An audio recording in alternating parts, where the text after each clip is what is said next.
এখন আনন্দের পছন্দের মতো হট চকলেট খাচ্ছে।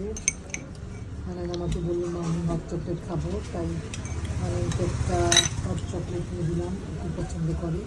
তো আমরা চেষ্টা করছি আনন্দের পছন্দ মতো খাবারগুলি খাওয়াতে। তো ঈদের খুশি বলে আনন্দকে একটু খুশি দিতে আসলাম, যেহেতু ওর মনে কষ্ট দিলাম না। বাচ্চাটা আমার বিদেশে থাকে, প্রবাসী থাকে। তো আপনারা সবাই ওর জন্য দোয়া করবেন, এই যেন একজন প্রকৃত মানুষ হতে পারে।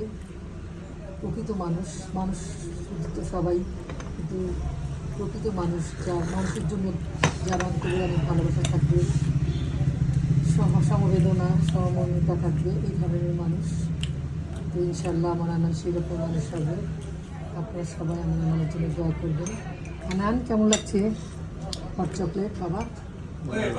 ভালো খাও।